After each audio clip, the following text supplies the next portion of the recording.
Hello दोस्तों, मैं दिलीप कुमार यादव। आज हम एक नया चैप्टर लेके आए हैं बायोटेक्नोलॉजी, जैव प्रौद्योगिकी। अब बायोटेक्नोलॉजी है क्या? बायोटेक्नोलॉजी जीव विज्ञान की वह शाखा है जिसमें हम मानव के उपयोग के लिए लिविंग ऑर्गेनिज्म का उपयोग करते हैं। बायोटेक्नोलॉजी कहलाता है। जो बायोटेक्नोलॉजी टर्म है वो सबसे पहले कार्ल इरैकी ने 1919 में टर्म दिया था, जो कि हंगरी के एक एग्रीकल्चर इंजीनियर थे। जो अब हम समझेंगे कि बायोटेक्नोलॉजी की मेन डेफिनेशन या मानव के उपयोग या लाभ के लिए हम माइक्रोब्स का उपयोग करना बायोटेक्नोलॉजी कहलाता है। माइक्रोब्स का कंट्रोल मैनर में यूज करना, बेनिफिट्स ऑफ ह्यूमन के बेनिफिट्स के लिए कंट्रोल मैनर में माइक्रोब्स का यूज करना बायोटेक्नोलॉजी कहलाता है। अब जो हमारी ये बायोटेक्नोलॉजी है, यह एक शुद्ध विज्ञान नहीं है। कहे तो ये शुद्ध नहीं, क्योंकि ये जो हमारी बायोटेक्नोलॉजी है ये कई शाखाओं से मिलकर बनी हुई है। जैसे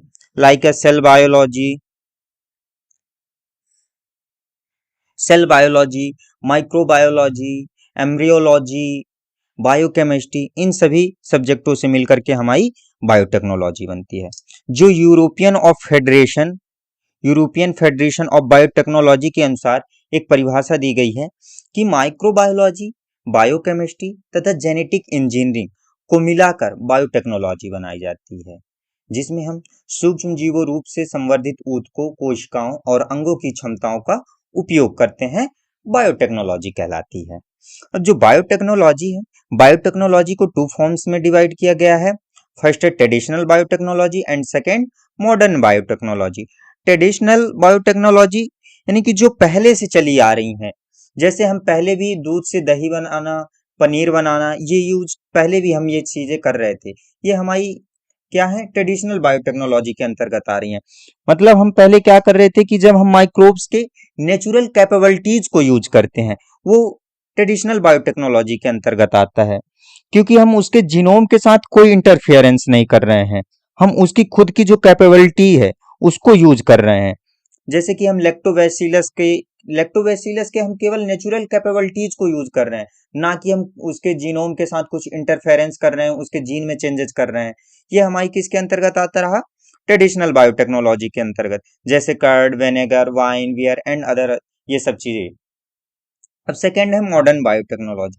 जो मॉडर्न बायोटेक्नोलॉजी है यह 1970 में डेवलप हुई, और इसमें हम क्या करते हैं कि मॉडर्न बायोटेक्नोलॉजी मतलब जब हम जीनोम ही चेंज कर दें, जीनोम के साथ कुछ इंटरफेरेंस कर दें या जीनोम को अल्टर कर लें, जिससे हमें एक डिजायर्ड प्रोडक्ट मिल जाए। जैसे कि हम इंसुलिन को कमर्शियली सिंथेसाइज करना, ये किसके अंतर्गत आता है? मॉडर्न बायोटेक्नोलॉजी के अंतर्गत। और मॉडर्न बायोटेक्नोलॉजी में हम आजकल जैसे पौधों की अलग अलग किस्में बनाना, जैसे बीटी कॉटन, और ऐसे ही एनिमल की भी वेराइटीज बना सकते हैं, जिसे हम ट्रांसजेनिक एनिमल कहते हैं।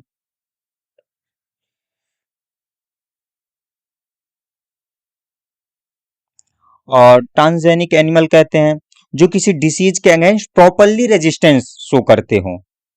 और तो क्या हम मॉडर्न बायोटेक्नोलॉजी को हम जेनेटिक इंजीनियरिंग भी कह सकते हैं? बिल्कुल कह सकते हैं,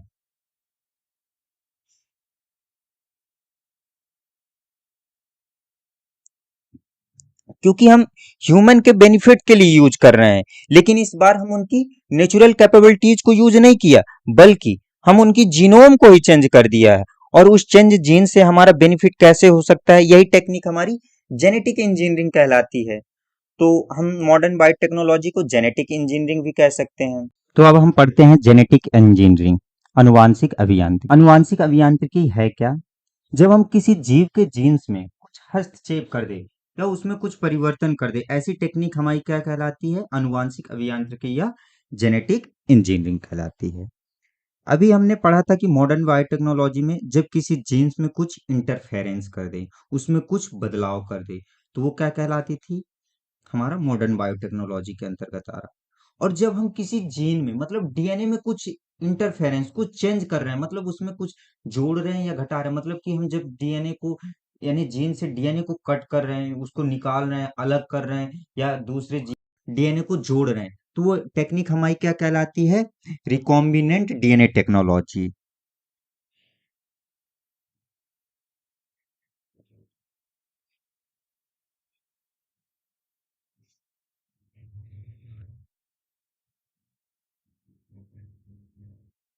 ऐसी टेक्निक हमारी क्या कहलाती है? Recombinant DNA technology. तो एनसीईआरटी में भी दो चीजें दी गई हैं, बताई गई हैं। फर्स्ट हो गई अपनी रिकॉम्बिनेंट डीएनए टेक्नोलॉजी, और सेकंड है कंटेमिनेशन फ्री। मतलब कि एक ऐसी टेक्निक जिससे हम लैब में जर्म फ्री इन्वायरमेंट क्रिएट कर सके, मतलब कि हम एक ऐसा इन्वायरमेंट क्रिएट कर सके जिससे कि हम जो कॉलोनीज या जो ऑर्गेनिज्म कल्चर करना चाह रहे हैं केवल वही डेवलप करे, अदर कोई नहीं। तो हम कह सकते हैं कि जो हमारी मॉडर्न बायोटेक्नोलॉजी है वह दो चीजों पे निर्भर है। फर्स्ट हो गया रिकॉम्बिनेंट डीएनए टेक्नोलॉजी, और सेकंड हो गया जर्म फ्री इन्वायरमेंट या कंटेमिनेशन फ्री। ठीक।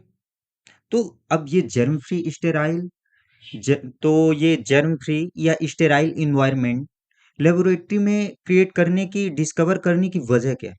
मतलब कि जिस माइक्रोब को हम कल्चर करना चाह रहे हैं, इसमें हम जिस माइक्रोब्स या ऑर्गेनिज्म को कल्चर करना चाह रहे हैं केवल वही कल्चर होंगे, बाकी के डेवलप नहीं करेंगे और ना ही कल्चर करेंगे। ये किस में संभव है? हमको जर्म फ्री इन्वायरमेंट पे ही संभव है। अब एक मैं डायग्राम के माध्यम से आप लोगों को मॉडर्न बायोटेक्नोलॉजी है क्या मैं समझाता हूँ। मतलब कि जैसे हमारा एक ऑर्गेनिज्म क्या हो गया, ए हो गया, और दूसरा ऑर्गेनिज्म बी हो गया। अब ये ऑर्गेनिज्म ए से कुछ जीन मतलब डीएनए उसका निकाले और ऑर्गेनिज्म बी में डाल दिए। ठीक। तो ये हमारी टेक्निक क्या कहलाती है? Modern biotechnology. लेकिन इतना ये जीन निकालना और ये डालना, कोई बाल का टुकड़ा या नाखून का टुकड़ा तो है नहीं कि हम बाल काटे और डाल दिए, नाखून काटे और सीधे चिपका दिए। हाँ, ऐसा तो होगा नहीं। तो हम जीन यानी मतलब कि डीएनए को काटेंगे, फिर उसको हम डायरेक्ट भी डाल सकते हैं और इनडायरेक्ट। इनडायरेक्ट डालने के लिए हमें क्या जरूरत पड़ती है? वेक्टर की। तो सबसे पहले हम यहाँ से डीएनए निकालेंगे, फिर उसको वेक्टर में डालेंगे, वेक्टर से फिर ये अपने दूसरे ऑर्गेनिज्म में जाएगा। अब ये दूसरे ऑर्गेनिज्म में जाने की वजह क्या है? हम मतलब हमारे यहाँ पे जो डीएनए है, जो जीन है, वो हमें यहाँ इसका ऑर्गेनिज्म का पसंद आया। मतलब कि जैसे कोई प्रोटीन हमें यहाँ से एक अच्छा प्रोटीन, ग्लो वाले या कुछ अदर प्रोटीन हमें पसंद आ रहे हैं, तो उसको जीन को, उस डीएनए को निकाल के हम यहाँ पे करा रहे हैं, मतलब इंसर्ट करा रहे हैं। जैसे कि अब हम एक समझते हैं कि कॉमनली जैसे इंसुलिन हमें प्रोड्यूस कराना, इंसुलिन बनाना है। अब हम इंसुलिन बनाएंगे कैसे? तो सबसे पहले तो हमें देखना पड़ेगा कि ये कौन सी सेल्स में पाया जाता है। तो हमें सबसे पहले वो सेल्स लेना पड़ेगा, सेल्स को आइसोलेट करना पड़ेगा। ये हमारी कौन सी हो गई? सेल्स हो गई। अब इन सेल्स में देखना पड़ेगा, इन सेल से हमें इसका एक जीनोम लेना पड़ेगा। इस सेल से हम जीनोम लेंगे।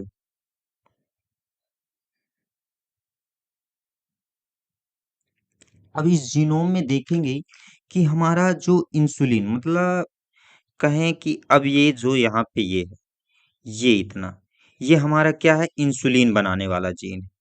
ठीक। यहाँ से इससे हमें इंसुलिन मिलेगा। तो हमें केवल इतना ही कट करके क्या निकालना पड़ेगा? इंसुलिन बनाने वाले जीन को। ये हमारा क्या कहला जाएगा? डिजायर्ड जीन कहला जाएगा। अब डिजायर्ड जीन अब डिजायर्ड जीन को निकाल लिए, रखे रखे तो वो हो नहीं जाएगा ना, कि वो रखे दिए तो बस वो निकाल लिए रख दिए वो कल्चर हो जाएगा।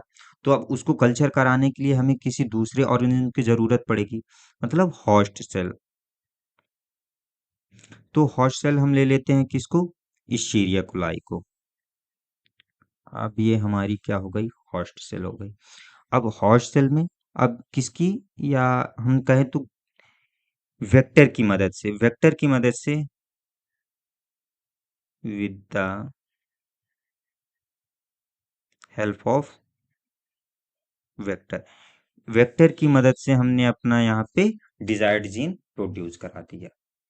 अब डिजायर्ड जीन जब इसमें प्रोड्यूस करा दिया, इसमें एक्सप्रेस होगा, एक्सप्रेस करने के बाद हमारे क्या बनेंगी? इंसुलिन बन जाएंगे। ठीक।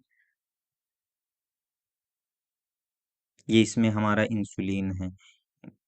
अब ये क्या कहलाते हैं? जो हमारे इंसुलिन वाले जीन होंगे इनको हम बोलते हैं रिकॉम्बिनेंट सेल्स।